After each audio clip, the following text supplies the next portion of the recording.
જય માતાજી ફ્રેન્ડ, આજે તો પૂરી બનાવવાની છે. શિવમને એને નકશુને એમાં બહુ ભાવે છે.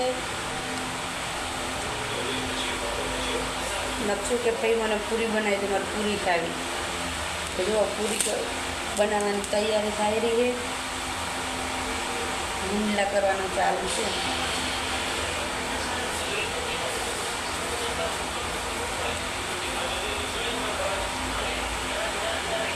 તમે બધા શું કરો છો કોમેન્ટ કરજો. અને બધા હવે સારી કોમેન્ટ કરજો, કોઈ ખરાબ કોમેન્ટ કરતા નહીં. કારણ કે ખરાબ કોમેન્ટ કરવાથી શું મળે તમને બધા? એના કરતાં સારી જ કોમેન્ટ કરો તો સારી જ કરાય. જય માતાજી.